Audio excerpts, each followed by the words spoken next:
여러분 반갑습니다. 반갑습니다. 지금 요게 지금 나이가 보통 어떻게 돼요? 학년들이 1학년요? 그럼 우리 딸하고 비슷하겠다. 우리 딸이 23살이고 지금 막내가 지금 고3이니까 딱 그쯤이겠다. 제가 좀 결혼을 좀 일찍 해가지고 지금 뭐 여러분한테 지금 뭐 교수님이 좀 뭐 해달라 해가지고 실무적으로 뭐 어떻게 하면은 뭐 여러분한테 도움이 될까 좀 고민을 많이 했습니다. 근데 이제 제가 이제 지금 그 고민한 거는 지금 이제 답은 지금 이렇습니다. 여러분 경영학과가 지금 많죠? 경영학과에서 지금 배우는 것들이 보면은 지금 나름대로 지금 제가 그 과목을 한번 봤거든요. 인터넷에서. 뭐 재무회계, 인사관리, 생산관리, 뭐 마케팅, 조직관리, ERP, SCM, 뭐 ESG. 이런 게 학년별로 쭉 있더라고요. 맞습니까? 이런 것들이 기업에 어떻게 활용되고 이런 것들이 여러분들이 또 어떻게 취업을 준비할 때 또는 실무에 들어갔을 때 어떻게 또 준비를 하고 어떻게 그 직장에 들어가서 상사들한테 예쁨을 받을까 기움을 받을까 이런 위주로 조금 되어 있습니다. 그리고 여러분들이 지금 학부생이니까 학부생들이 사전에 어떠한 공부를 좀 했으면 좋겠다. 또는 어떠한 좀 메커니즘이나 좀 사고를 어떤 방향으로 좀 했으면 좋겠다. 이런 위주로 조금 준비가 되어 있습니다. 먼저 제 소개부터 하겠습니다. 저는 조금 부끄럽지만은 요 창원대 회계학과 요 대학원은 19년 만에 지금 졸업을 합니다. 조금 낯설죠? 19년 만에 학교를 다시 와가지고 지금 이제 졸업을 하고요. 저는 전공이 컴퓨터공학입니다.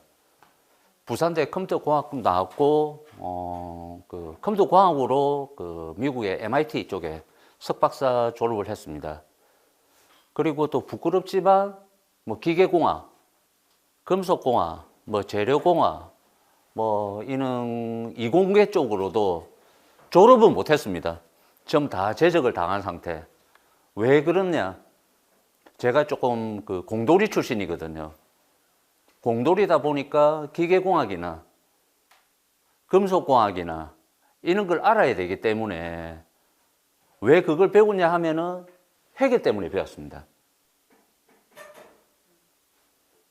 회계 때문에 그런 과를 배웠고 또는 회계과도 배웠습니다. 회계도 배웠습니다. 오늘 날씨가 많이 춥네요. 제 소개는 간략하게 하고 지금은 제가 가온소프트라고 혹시 들어보셨어요? 그 IT 쪽에 조금 관심이 있으면 다 들어보셨을 것 같은데 그 가온소프트의 그 지금 뭐 ERP나 SCM이나 뭐 MES나 이런 쪽으로 소프트웨어 개발하는 업체입니다. 인원은 그 관계사까지 포함해가지고 한 120명 정도 있고요. 그 다음에 베트남에도 지사가 하나가 있습니다.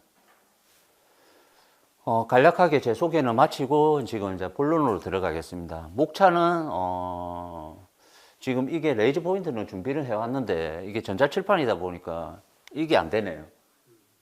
그래서 좀 집중이 좀 잘 안 되실 것 같은데, 목차는 뭐 다음과 쭉 이래 보시면 될 것 같습니다.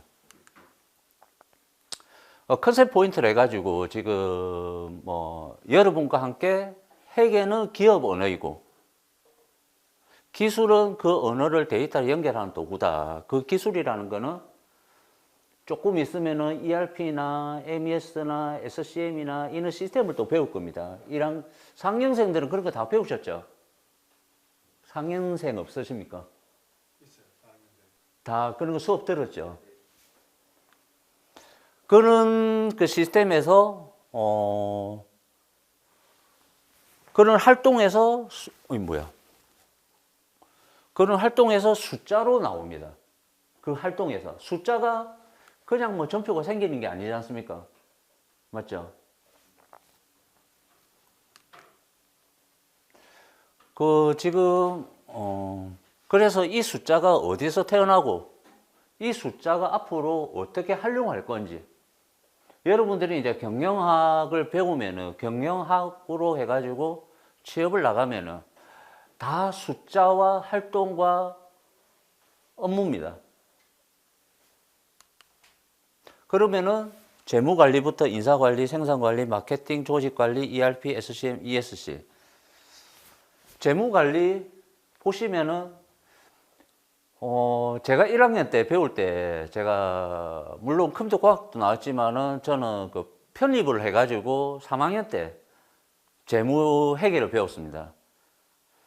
차변은 뭐고 대변은 뭐고 계정과목은 뭐고 정말 이거는 뭐가 뭔지도 모르겠고 뭐가 이렇게 어려운지 뭐가 뭔지 진짜 속된 말로 똥오줌 못 가렸습니다.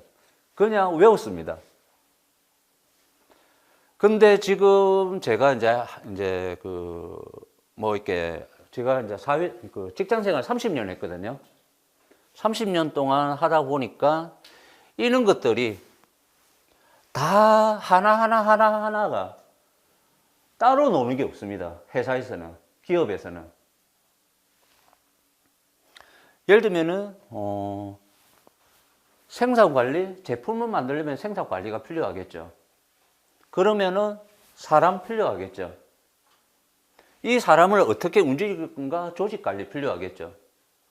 또는 고객사나 또 예를 들면은 B2B나 이럴 때는 마케팅을 또 어떻게 할 거냐.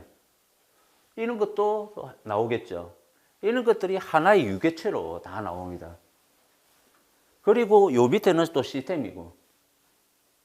보면은 여러분들이 배우는 그 과목들이 조금 그 카테고리가 정말 좀 잘 되어 있다. 구조체로 보면은.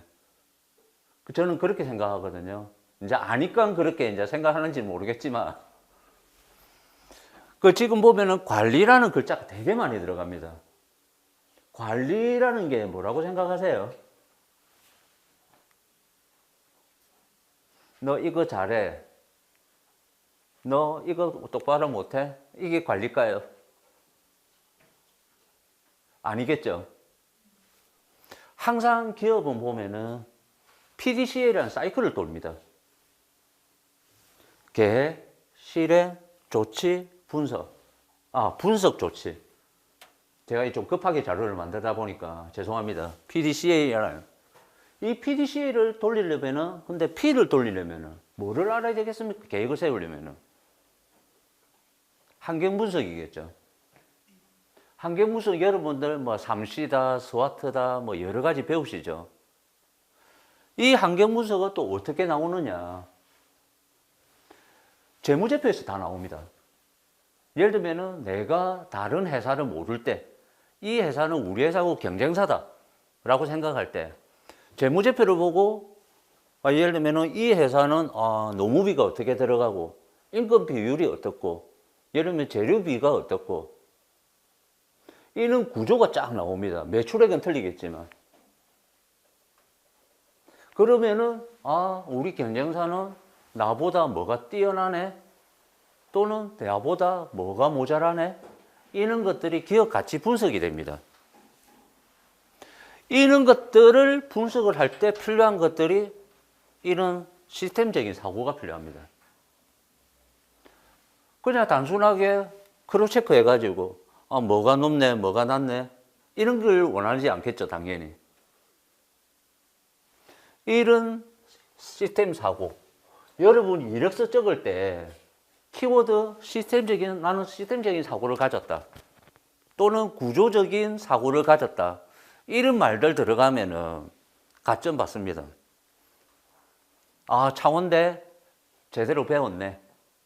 이런 사고, 이런 멘트. 이력서 적을 때 그런 말들 기업체에서 되게 좋아하거든요. 요거는 꼭 적으십시오. 그러면은 이런 것들을 어떻게 해야 되느냐. 지금 여러분들이 뭐 경영학부 보면은 내가 사업을 하지 않는 이상은 거의 뭐 저 뒷장에 보시면은 제가 좀 순서 없이 좀 하겠습니다. 여러분들이 그 경영학부 쪽에 이제 그 만약에 취직을 하면은 보통 특정 부서로 잘 안 가지 않습니까? 그렇죠.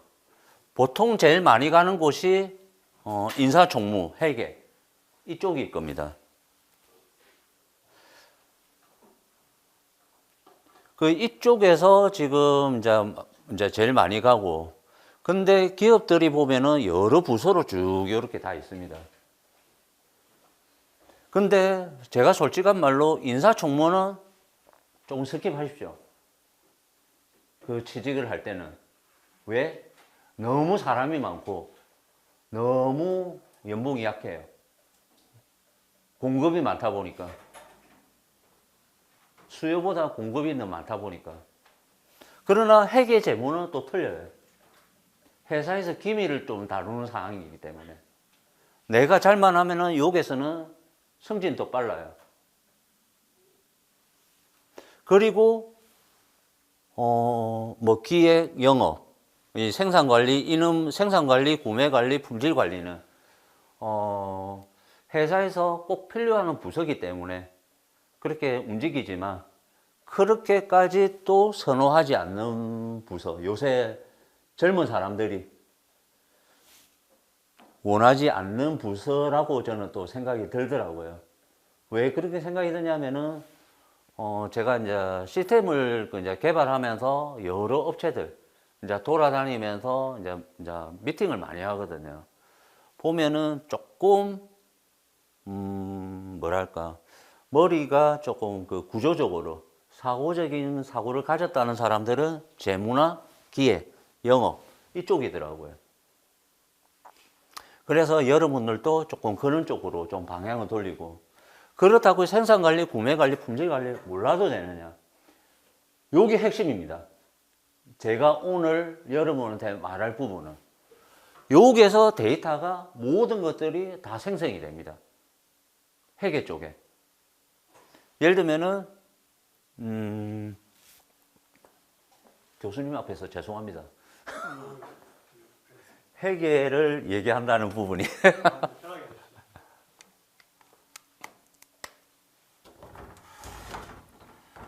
여러분 손익계산서 알죠?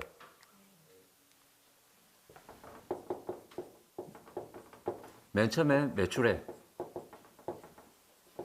이거 어디서 생길까요? 시작이 여기에서 아까 요 부서에서 이제 말을 하면은 요 부서에서 말하면은 영업에서 발생되겠죠.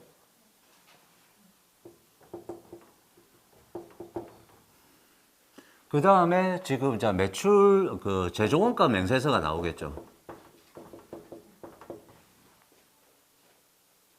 맞습니까? 제조원가 안에 재료비, 노무비, 경비가 발생되겠죠. 재료비는 어디서 어느 부서에서 전표가 발생되겠습니까? 구매겠죠. 노무비는 어디서 발생되겠습니까? 사람을 뽑는 부서. 인사겠죠. 그리고 요거를 운영하는 데는 생산관리겠죠. 이 경비, 예를 들면 뭐 감가상각비부터 해가지고 쭉 뭐 전력비, 수선비 뭐 이런 것들이 쭉 있을 거잖아요. 이런 것도 예를 들면 생산관리. 근데 이제 여기서 이제 뭐 판관비. 판관비에서 또 인건비 또 들어가겠죠. 요 노무비는 현장에서 발생되는, 요거는 간접직들, 그러니까 일명 그 관리직들, 요것도 인사 쪽에 들어가겠죠. 그 다음에 요게 또 조직관리 또 들어가겠죠. 요게 또 조직관리 들어가겠죠. 이렇게 쭉 하다가 뭐 예를 들면은 또 관계되는 부서가 여러분들 불량이 났어요. 예를 들면 크레임비가 발생됐어요. 그러면은 영업외 비용이라고 또 발생되는데 이건 또 품질에서 또 발생돼요. 여기에서 하나도 안 엮이는 부서가 없죠. 예를 들면 물류 여기에서도 완성품을 만들기 위해서 왔다 갔다 하는데 요 경비에서 물류가 또 발생될 거예요. 또 완성품에서 여기에서 또 운송비, 이제 완성품은 또 이게 판관비에서 또 들어가거든요. 요거는 공장 내부, 요거는 공장 외.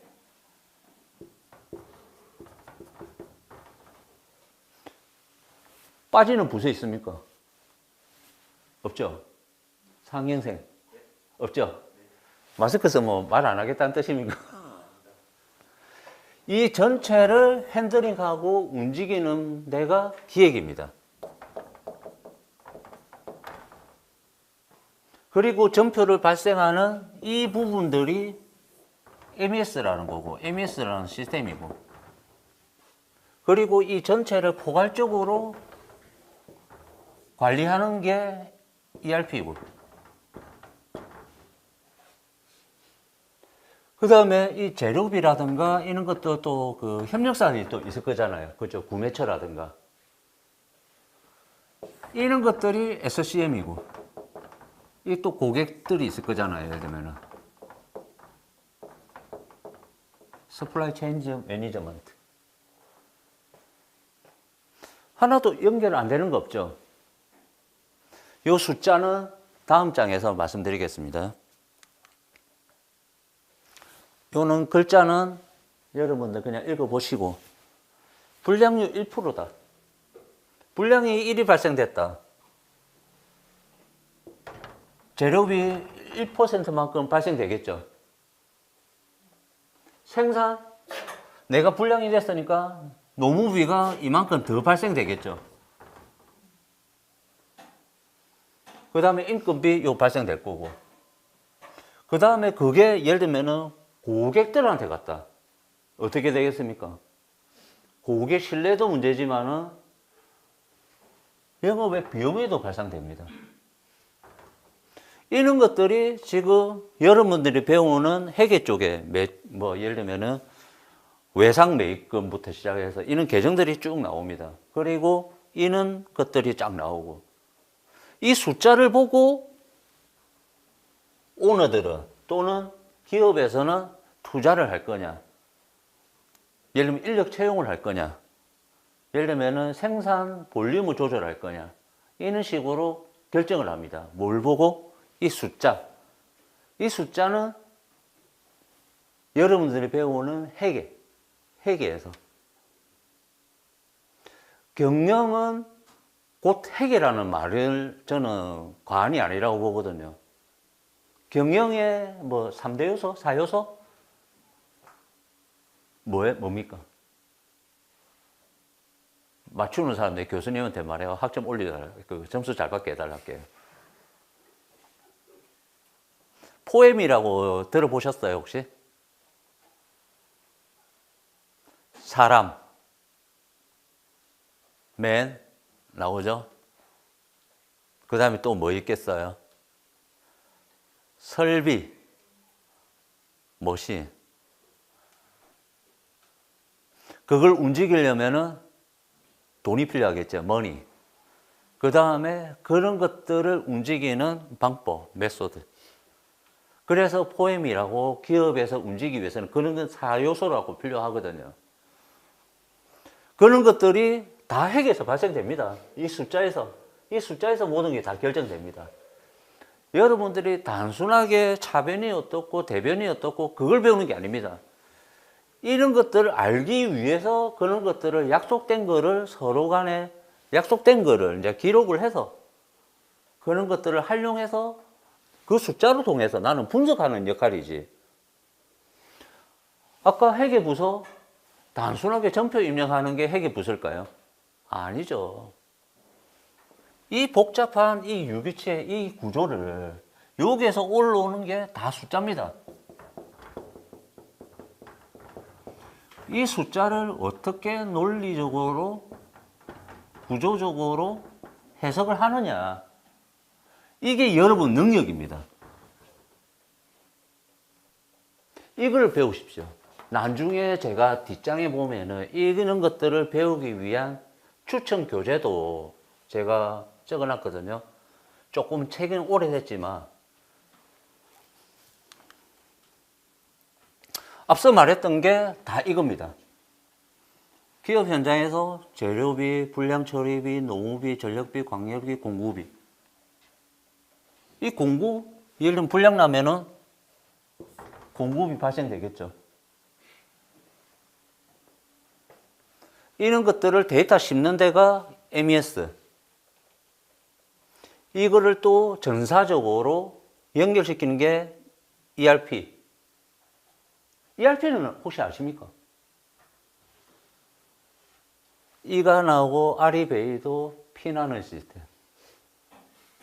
이 아재지만은 그만큼 그 회사에서 안착되기가 힘들다는 겁니다. 왜?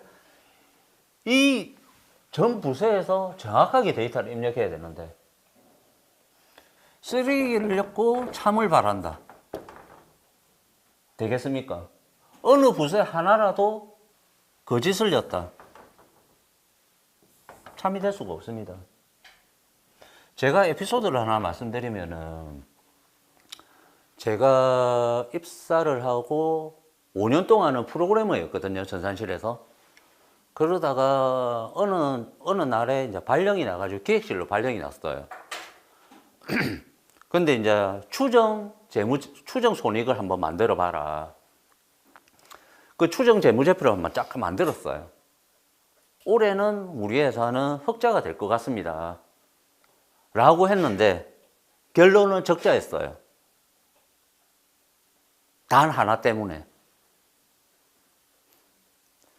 그렇게 좌지우지할 만한 게 뭐가 있을까요?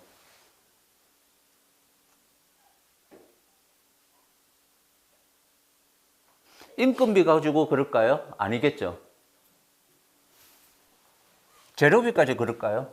아니겠죠. 이쪽에 보면은 교수님 뭡니까? 매출 원가라고 합니까? 네, 매출 원가에 보면은 재고라는 게 있습니다. 재고를 파악을 잘못해서 재고를 파악 잘못했다는 말은 이 MES 시스템을 안 맞았다는 거예요. 이 하나 때문에 제가 거의 한 6개월 동안 현장에서 살았어요. 현장에서 있으면서 기계도 알아야 되겠고 모든 메커니즘을 다 알아야 되겠다 해가지고 학교를 정말 한 20년 동안 다녔거든요. 회계 제가 19년 만에 졸업했댔죠. 왜? 그때는 어느 정도 배우고 나서 이제 그만 배워도 되겠다. 필요 없겠다 해서 금속공학으로 또 옮기고 금속공학도 배우다 보니까 이 정도만 알면 되겠다 해서 기계공학과 가고 지금 또 제가 지금 학교 다니고 있거든요. 올해 졸업이지만 내년에도 또 학교 가요. 내년에도. 학교는 제가 한 번도 쉬은 적이 없어요. 왜? 이는 욕구가 있기 때문에. 제가 참 입사 이제 기획실 발령 났을 때 보고서 한 개 가지고 1년 걸린 적이 있거든요. 보고서 하나 가지고 1년을 걸렸는데 그게 어떤 거냐 하면은 무엇을 기획을 해봐라 했는데 만들어 가면은 뭐 지적사항 받잖아요. 만들어 가면은 너 이런 것도 생각 안 해? 또 가. 또 그것도 만들어서 갔어요. 너 이런 것도 생각 안 해? 그게 63번을 커트 당했거든요. 63번 커트 당할 때 제가 책을 얼마나 봤느냐. 거의 도서관에 있는 책을 거짓말 아니고 한 50권을 본 것 같아요. 여러분들 말하고 싶은 부분은 제가 그렇게 당했다는 부분이 아니고, 아까 구조라는 말을 했죠. 예. 그 구조. 그게 딱 통과되고 나서 제가 이제 기획실이니까 조직에서는 실은 실장이 제일 우두머리거든요. 그분이 너 이거 한번 기획하는데 얼마나 걸리겠어? 제가 이제 머릿속으로 싹 계산을 하니까 한 2주는 필요합니다. 야, 뭐 이런 거 하는데 2주나 걸려? 이런 거 하는데 환경 분석은 이렇게 해야 되고 자료 조사는 이렇게 해야 되고 뭐를 만드는 데는 이렇게 하고 이런 데이터들은 어떻게 분석을 해서 어떻게 해서 2주 정도 걸릴 것 같습니다 했더만은 제대로 배웠네. 그 소리를 들었거든요. 그때 제가 진짜 눈물이 마음속에서 진짜 그런 정도로 트레이닝을 정말 강하게 받았거든요. 여러분도 회사에 가서 예를 들면 어느 회사 가서 상사를 잘 만나야 되는데 보통 지금 기업들은 이런 걸 안 가르쳐요. 예를 들면 너 입사하는데 공고 띄워. 예를 들면 인사관리면은 입사부터 퇴사까지, 그리고 이 사람이 입사부터 퇴사까지 하면서 생활을 잘할 수 있도록 해주는 데가 인사부잖아요. 맞죠?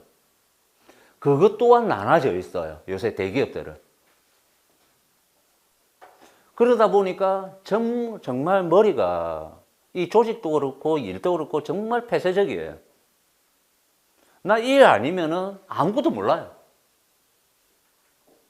근데 여러분은 이 일을 하더라도 관계 있는 전반들인 이 업무들을 다 알아야 돼요. 왜? 그렇게 해야지 나중에 몸값이 올라가요. 몸값이란 말은 좀 너무 속된 말이지만은 연봉이 올라갑니다. 제가 내 밑에 있던 사람들이 퇴사를 할 때 저는 이렇게 말하거든요. 너 그거 가지고 퇴사하지 마. 이 정도 실력 갖고 퇴사하면은 거기에서 거기에다 최소 40%는 뛰어야 된다, 몸값이. 그렇게 하려면은 내한테 1년만 배우고 나가라. 일 안 시켜요. 배우기 위해서 제 밑에 있어요. 지금 그 애들이 제가 이제 사업을 하다 보니까 그 애들이 나의 고객이고 그 애들이 나를 찾아와서 이것 좀 해주십시오. 이거 해달라. 그 애들이 지금 뭐 엑스테스도 있고 로템도 있고 다 이런 애들이 다 나의 지금 고객이 됐거든요. 지금 요게 이제 뭐 회계 속의 흐름이래 가지고 프로세스를 하나 그 예시로 한번 들어봤습니다. 이 프로세스가 보면은 고객사 매출액 발생되겠죠. 이 수주가 되겠죠. 이 수주를 가지고 이제 생산을 해야 된다. 생산 계획이 나오겠죠. 그럼 이 생산 계획은 곧 이제 그 작업 실시로 나와서 생산이 일어날 거죠. 이 부분들이 지금 요게 요 바운다리가 MS예요. 현장만 관리하는 시스템. 요런 점표들 다 올라오겠죠. 요런 계정들로 해서. 그럼 제품 출하, 지금 뭐 이런 그 구매, ERP 뭐 이런 시스템들이 쭉 있을 거고. 이 자료 그 나중에 조교님한테 다 드릴 테니까 한번 보십시오. 이게 도움이 될 겁니다. 요 말들은 MS가 왜 중요하냐? 아까 재고 하나 때문에 손익이 틀리졌다 했잖아요. 이런 것들이 다 이렇게 심어져 있어요. MS는 현장에 진짜 데이터를 만든다. MS에서 진짜 데이터란 말은 이 데이터가 전표를 만드는 자료거든요. 경영학 전공이 MS를 이해를 해야 되는 이유. 아까 말씀드렸잖아요.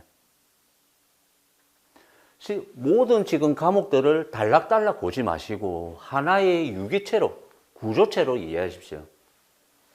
여러분들도 그 수능 칠 때 그런 식으로 공부 많이 하셨죠? 역사 공부할 때. 그런 메커니즘으로 공부하십시오.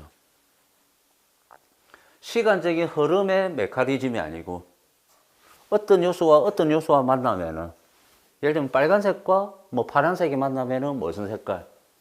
뭐 그런 식으로. MS는 기업의 손익에 직접적인 영향을 준다. 아까 가동률, 불량률, 뭐 재고 데이터 말씀드렸다시피 맞죠? 맞습니까? MS가 없으면 생기는 문제점이 깜깜이에요, 깜깜이. 아무것도 몰라요. 예를 들면 어떤 회사는 이렇게 말을 해요. 어느 오너가 현장이 한 1000평 돼요. 예를 들면은 나 이렇게 돌아다니면은 요게 물건이 몇 개 있고 오늘 납품할 거 대충 되고 시스템이 필요 없대요. 그런데 그 회사에서 내가 뭐가 문제길래 손익이 안 올라오냐, 생산성이 안 올라오냐. 데이터가 없으니까. 데이터가 없으니까 내가 뭘 가지고 분석을 할 겁니까? 맞죠? 여러분 경영학 쪽으로 이제 공부를 하면은 MS 시스템, ERP 시스템이라는 거는 정말 많이 배울 거예요. 근데 전표 올라오는 거 그 숫자 가지고 내가 얼마요? 급여 예를 들면 얼마입니다. 이거 가지고 뭐를 체질 개선을 할 거예요? 맞죠? 아까 기업은 제가 뭐라고 하셨죠? 뭐라고 말했죠? 관리, PDCA. 계획을 세우려면 뭘 알아야 되잖아요. 뭘 가지고 계획 세울 거냐고. 작년도 얼마 썼으니까 올해는 5% 절감하자. 여러분들 예를 들면은 공공기관에 가면은 뭐 예산 관리를 많이 해요. 예산 관리 뭐 갖고 할 건데요? 예를 들면 원가 절감 작년보다 5%. 예를 들면 나라에서 정책 자금이 얼마만큼 내려왔기 때문에 얼마만큼 엠빵. 정말 1차원적으로 생각하실 겁니까? 아닐 거예요. 그죠?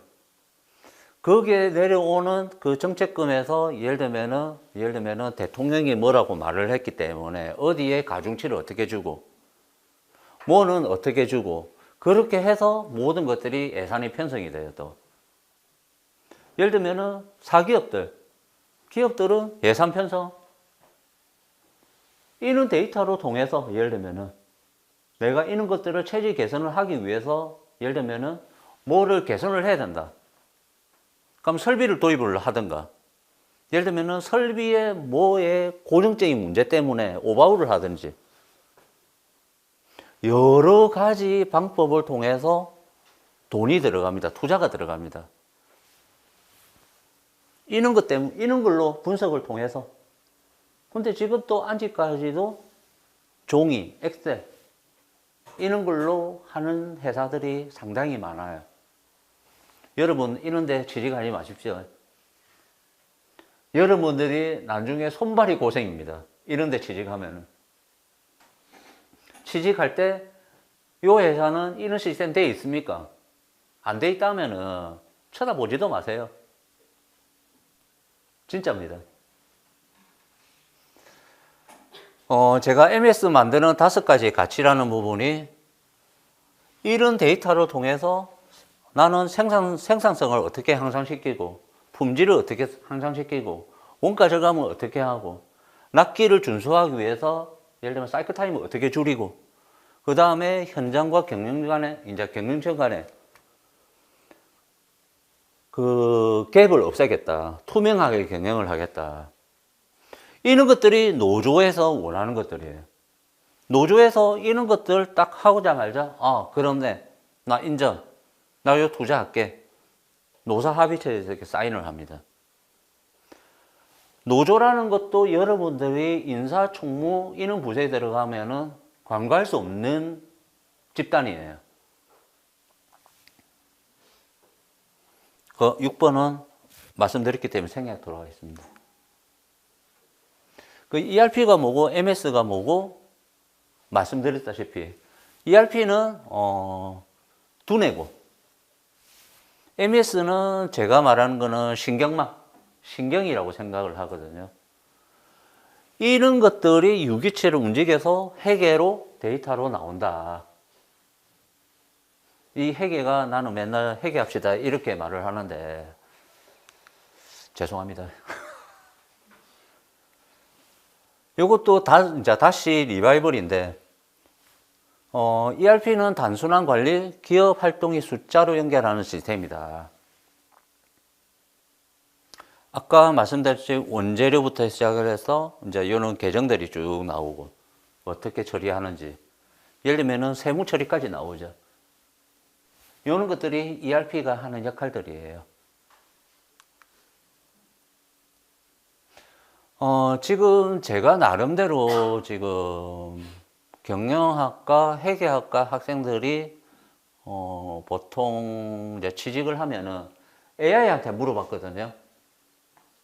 AI한테 물어보니까 일반 사기업에 들어가는 데가 보통 50%, 그 다음에 공공기관이나 금융기관이 한 15%, 그 다음에 세무사, 공인회계사 이런 쪽으로 한 15%, 그 다음에 나머지가 지금 20%인데 제가 말씀드린 부분은 이 부분은 어디에나 여러분들이 노력하면 될 거예요. 근데 제가 추천하는 직종은 어디냐면은 이 부분이거든요. 이 파란색으로 해서 한 거.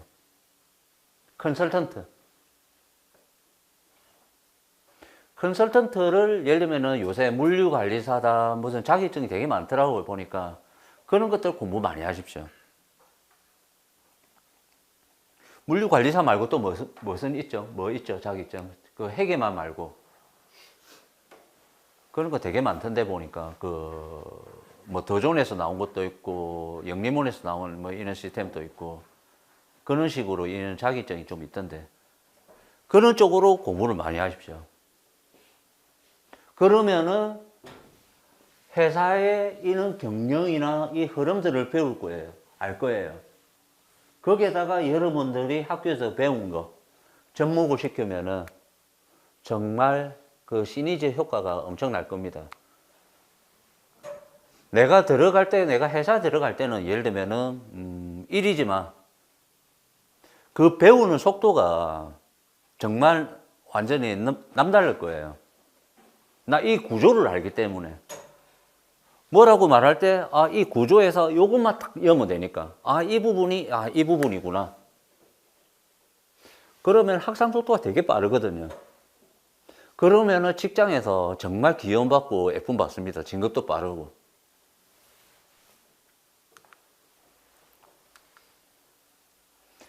지금 연봉도 지금 보니까 약간 지금 중소기업 쪽에 보니까 지금 제가 나름대로 지금 알아보니까 정말 약한데 아까 페이퍼 시스템 없는데 3천부터 움직여요.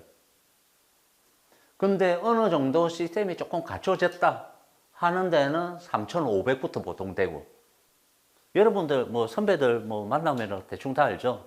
그 연봉은. 그 다음에 중견기업들은 대충 한 4천. 대기업들 예를 들면 한 5천. 초봉이 그렇게 움직입니다.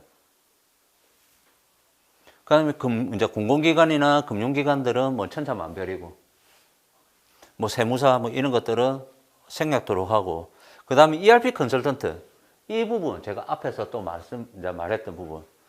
이 부분들이 연봉이 3,500으로 시작하지만, 여러분 경력이 없다 보니까, 이분은 거는 나이 제한이 없습니다. 특히 남자들. 노령화 사회 아닙니까? 예를 들면은 언제까지 뭐 일을 할지 모르겠지만은 저희 회사에 68, 70된 분도 계십니다. 그런 분들이 지금 9천 정도 받아요. 남들은 경비를 설 나이에. 왜? 커리어가 계속 쌓이기 때문에.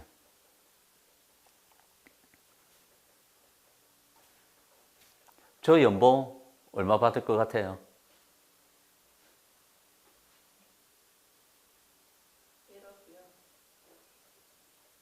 5억입니다.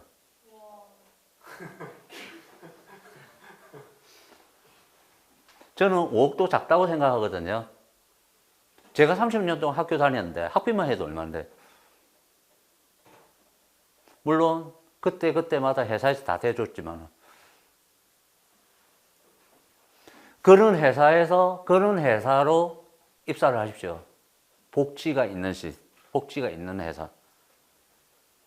그 여러분도 그렇게 커리어를 계속 키워 나가야 됩니다. 취업 준비 전략이라고 쭉 되어 있지만은 그 아까 제가 말했던 부분이 학문적으로는 여러분들 잘 아실 거고, 자격증 준비 요새 지금 회계 쪽으로 들어간 사람들은 전산 1급, 2급은 다들 지금 이력서에 다 적혀져 있어요. 이력서에 빠진 사람 한 명도 없어요. 제가 면접을 되게 많이 보거든요. 제가 그 5년, 6년, 그 다음에 그 신입사원 때 6년 빼고, 그 다음에 내가 해외에서 내가 7년 있었거든요. 그 기간 빼고는 제가 면접을 다 보고 있어요. 근데 전산 1급, 2급, 요거는 진짜 그냥 시험만 치면 다 자기 따는지는 모르겠는데 다 있어요. 그 다음에 지금 ERP 정보관리사, 인사, 회계, 인사 모듈, 그 다음에 물류 모듈, 이거를 공부하십시오. 요거 있으면은 가점 많이 받습니다. 그 다음에 여러분들 지금 IT 쪽으로 혹시나 관심이 있다 하면은 보니까 방학 특강이라 해가지고 보면은 6개월 과정, 3개월 과정, 이런 그 아카데미가 되게 많더라고요. 거기에서 예를 들면은 데이터베이스라는 부분이 있어요. 그런 걸 배우십시오. 그게 이 데이터를 하나하나 담는 그릇이고, 이런 것들을 어떻게 활용하는지. 예를 들면 엑셀로 치면 피부 테이블?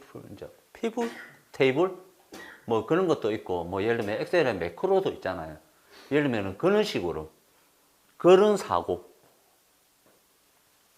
그런 것들이 논리 정연해야지 그런 걸 짤 수 있거든요. 이제 그런 것들을 배우기 위해서 제가 이걸 또 추천하거든요. 커뮤니케이션, 이런 부분도 예를 들면은 특히나 경영 쪽에 계시는 분들은 여러 부서하고 미팅을 많이 하기 때문에 소통을 잘해야 돼요. 이 소통만 잘한다고 되는 게 아니고, 그렇나, 이게 아니고, 얘기를 들었을 때, 이거는 이거고, 저거는 저거고, 할 때, 어떻게 알 수 있느냐? 내 머릿속에 구조가 있어야 돼요. 논리 정연한. 그래서 잘라낼 건 잘라내고, 이게 소통이거든요. 무조건 받아주는 게 소통이 아니고. 이런 능력을 키워달라. 또 다시 요약을 하면은 논리, 사고, 맞죠? 이런 부분을 또 얘기하는 부분이고. 그래서 지금 제가 이제 전체적으로 말하는 부분이 구조화를 통한 논리적으로 접근하는 인재. 정말 이 부분은 제가 100번을 강조해도 회사에서는 정말 원하는 인재예요. 부서에 관계없이 어디에나 이런 사람이 있으면은 인사이동 막 시킵니다. 너 이것도 해봐. 이것도 잘하는지 한번 보자. 이런 식으로. 그러다 보면은 내가 이 회사 통이 돼요. 나중에. 없는 기획실도 기획실 만들어져요. 그렇게 되거든요. 저도 물론 기획실에서 10년간 있었지만 그렇게 될 수밖에 없어요.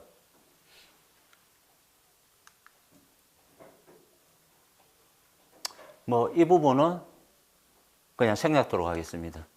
메시지, 현장을 모르면은 경영이 보이지 않는다. MES는 기업의 활동 데이터를 만드는 시스템이다. ERP, MES 흐름을 이해하면 어떤 회사도 구조가 보인다. 회계, 운영, IT, 데이터 융합 능력이 여러분들 몸값이다 라고 말씀드릴 수 있습니다. 지금부터라도 그렇게 준비하시고 움직인다 하면은 이 따뜻한 겨울이 겨울로 생각이 안 들고 따뜻한 봄날이라고 생각이 드실 겁니다. 왜? 주머니가 두둑하니까. 내가 할 수 있는 머니가 있어야지 뭐든지 할 거잖아요. 그렇게 되기 위해서는 정말 노력 많이 해야 되겠죠. 학과는 학과고 그 학과를 내가 배우기 위해서 내가 어떻게 해야 되겠다. 이런 부분들. 지금 여기에서 지금 여기 있네. 추천 도서. 요거를 제가 까먹은 것 같은데 제가 나름대로 생각을 해서 지금 책을 한 세 권을 추천하고 싶은데 오퍼레이션 경영이라는 부분이 있습니다. 이 책이 판매부터 시작을 해서 출하까지 움직이는 공장에 대해서 사기업들의 그 전체적인 시스템에 대해서 세목세목 나와 있습니다. 공부하기 정말 좋습니다. 더골이라는 책은 약간 좀 그 임원들이 많이 보는 책인데 어떤 그 공장에서 어떠한 문제가 생겼을 때 어떻게 논리적으로 해결하느냐를 소설책으로 쭉 되어 있어요. 소설책처럼. 이런 부분들 여러분들이 그냥 아무 생각 없이 보시면 될 거예요. 이 두 번째 책은. 만약에 이게 관심이 있다 하면은 이 책은 한 이만큼 되는데 두께가 이거 한 이틀 3일이면은 재밌어가지고 금방 봐요. 그 다음에 맥켄지의 문제 해결 능력이라는 이 책이 있거든요. 이게 시리즈로 있어요. 이 책을 보시면은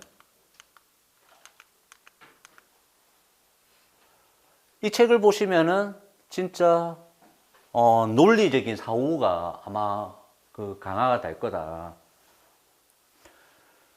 여러분들 뭐가 문제가 생겼다. 문제가 생겼을 때 이 원인이 뭐지? 라고 할 때 현상을 가지고 원인이라고 하거든요. 되게 착각 많이 하거든요. 그런 것들 여러분들 아마 예를 들면은 질문하면 아마 그런 쪽으로 많을 거예요. 근데 현상이 원인이 아니다. 결과가 원인이 아니다. 그 내면 속에는 원인은 따로 있다 이런 거예요. 여기까지 저희가 그 여러분들한테 딱 1시간 채웠네요.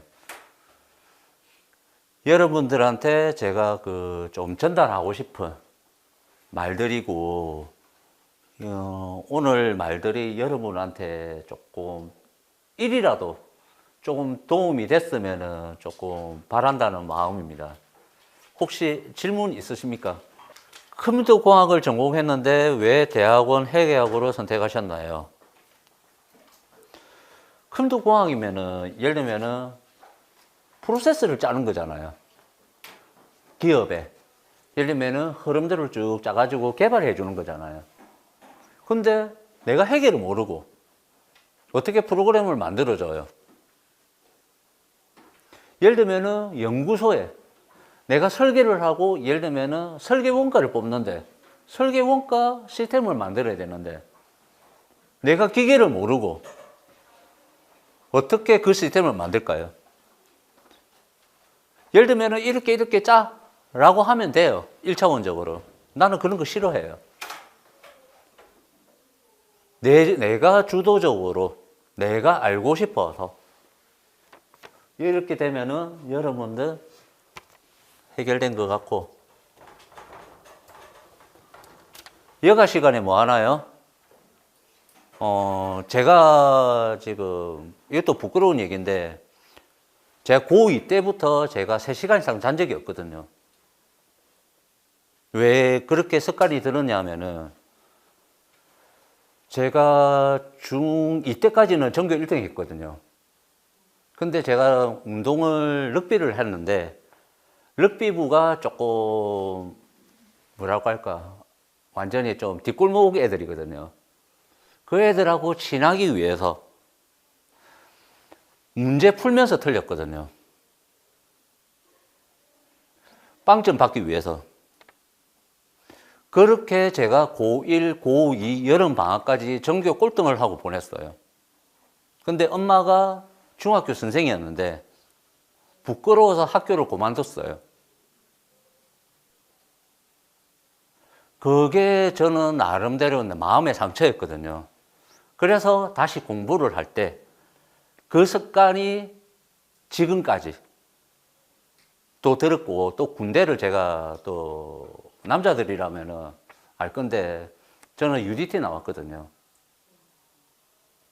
저 북한 2번 갔다 왔습니다.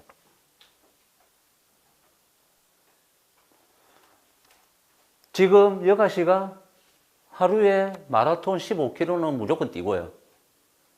그 다음에 봄, 가을은 철인 3종 하고요. 뭐 그렇습니다. 자소서를 쓸 때 제목에 붙이는 게 제목을 굿이죠. 헤드라인을 항상 만드십시오. 보통 보면은 나는 준비된 인재다. 기억나는 거, 나는 열정적인 사람이다. 이런 말 말고 나는 구조적인 사고를 가진 사람이다. 나는 예를 들면은 시스템적인 사고를 가지고 있다. 이런 말들. 이런 말로 헤드라인을 잡으면은 그냥 이렇게 넘길 거 그냥 한 번 더 보거든요. 얘 자소서 한 번 더 보자 이러면서. 자소서 적을 때 제가 제일 와닿는 말은 이거예요. 지금은 모르지만 나의 머리는 이는 뭐든지 스폰지로 받아들인다. 왜? 내 머리는 구조적인 논리적인 사고를 항상 가지고 있기 때문에. 그 이는 말들.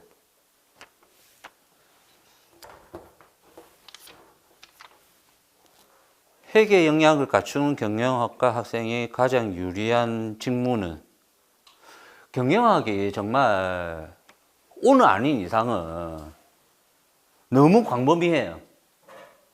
예를 들면은 뭐라고 할까 제가 학교 다닐 때 예를 들면 이공계는 그 산업공학과 일명 작과라 했거든요. 개과라 했거든요.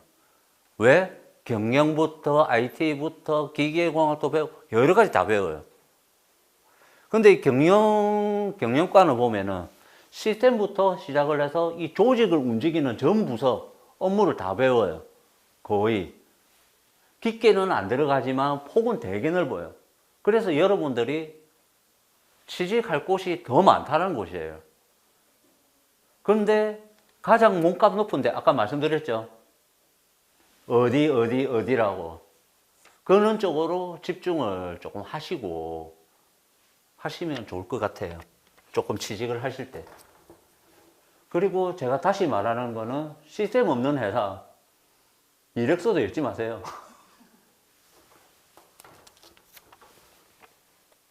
제 가치를 키우기 위해 이번 겨울방학 동안 할 수 있는 활동 딱 한 가지만 추천한다면 아까 그 책 보십시오.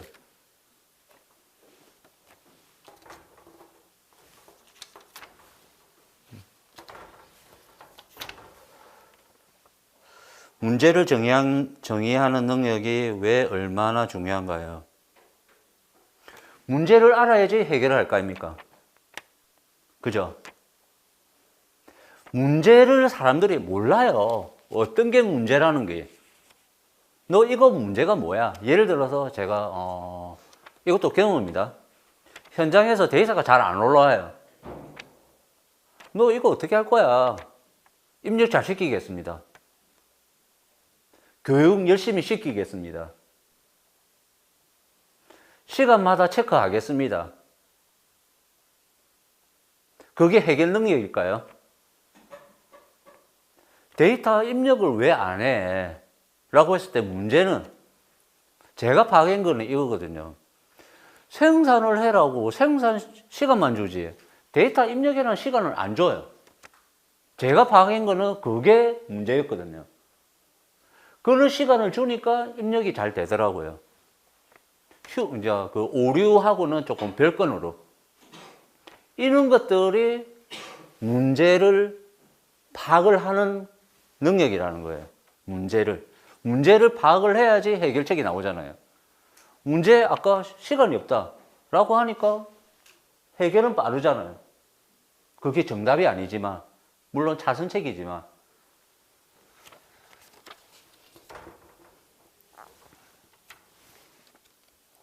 저는 회계학과에 다니고 있습니다. 요즘 AI와 자동화가 회계 직무에 영향을 많이 주고 있다고 하는데 앞으로 우리가 가져야 할 강점은 무엇일까요?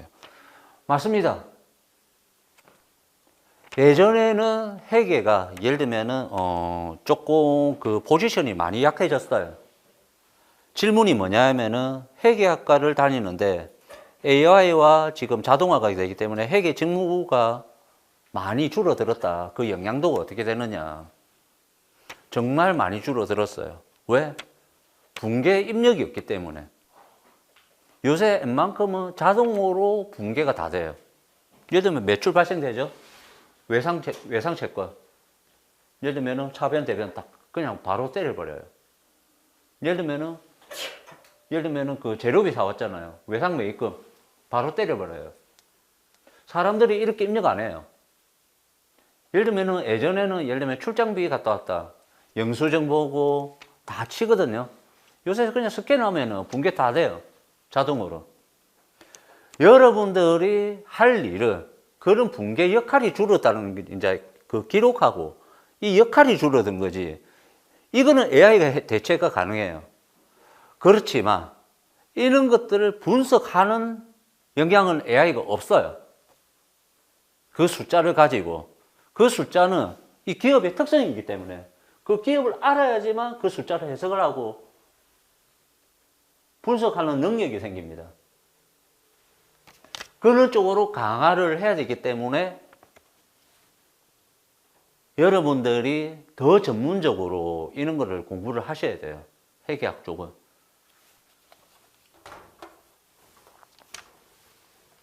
MES의 필요성을 발표를 통해 잘 알게 되었습니다. 감사합니다. 그렇다면 MES는 앞으로 어떤 역할까지 확장할 수 있나요?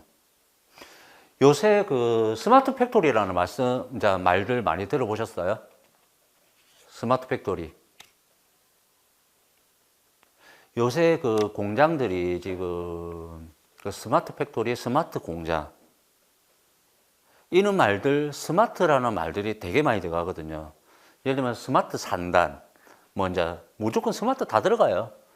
요새 그 도청에서도 그 조직도가 AI과, 스마트과, 이런 식으로 되거든요. 지금 공장에서 MS가 없는 회사는 내 들어가지 말아 했잖아요. 지금 MS가 어디까지 진화가 됐냐면은 생산을 하면은 알아서 분량 빼내고 분량 빼내면은 알아서 이제 분량 몇 개니까 전표로 그냥 바로 올려버려요. 지금은 그 정도로 지금 사람 손이 안 들어가요. 지금 사람 손이 들어가는 거는 뭐냐? 분석하는 거예요. 생산성. 나 생산성 지금 예를 들면 90%인데 내가 목표 5%를 달성하기 위해서 뭐를 할까? 뭐가 문제일까? 그 데이터를 통해서 분석을 해서 개선을 하고 아이디어 짜고 AI가 하지 못하는 이런 것들. 그 다음에 검증하는 것들. 검증할 때 알아야 검증할 거잖아요. 이 데이터 왔네? 검증. 이 사인이 아니고. AI가 할 수 없다는 거는 판단을 못 해요. 판단을 못 한다는 말은 여러분들이 판단을 해야 돼요. 여러분들이 판단을 하려면은 여러분들이 그만큼 더 알아야지 판단을 할 거잖아요. 그래서 예전에는 예를 들면 그냥 쭉 흘러갔지만 지금은 더 전문적으로 공부를 하셔야 된다는 말이 그 말입니다. 강의 정말 유익했습니다. ERP 컨설턴트를 추천하시는 가장 큰 이유. 노후가 보장되어 있습니다. 여러분들 뭐 평생 일을 해라는 말이 아니고 정말 그 컨설턴트 부분이 나이 제한 없이 일을 할 수 있습니다. 그리고 연봉 빵빵합니다. 단 이유 그겁니다. 우리 딸도 지금 공무원인데 싫대요. 5급 공무원인데 아빠 나 이 연봉 가지고 나 생활 못 하겠어. 나 그만둘래. 아니 외무고시 합격돼 가지고 그거 그만둔다는 말이 부모 입장에서는 완전 청천개벽 아닙니까? 근데 그 연봉으로는 못 하겠대요. 그 선택은 애한테 맡겼지만 그 정도로 요새는 지금 또 뭐 머리가 다는 아니지만은 그렇게 자기 생활을 조금 여유롭게 하기 위해서는 그만큼에 대해서도 나는 필요하다고 생각하거든요. 나는 그렇게 받기 위해서 나는 그렇게 노력했고 저는 그렇게 노력을 해왔거든요. 그 여러분들도 돈이 다가 아니지만은 여가 생활 충분히 하면서 할 수 있는 직업은 저는 컨설턴트라고 생각합니다. 저 예를 들면은 다른 외부에 가면은 저 시간당 160 받거든요. 시간당. 예를 들면은 그 컨설턴트 지도 한번 해주는데 예를 들면은 보통 가면은 뭐 3시간, 4시간. 그 예를 들면은 중소기업 연봉입니다. 그냥 하루가. 중소기업 이제 그 보통 초봉들. 이런 쪽으로 나중에 공부를 하면은 여러분도 그렇게 될 수 있습니다. 단 것 같네요.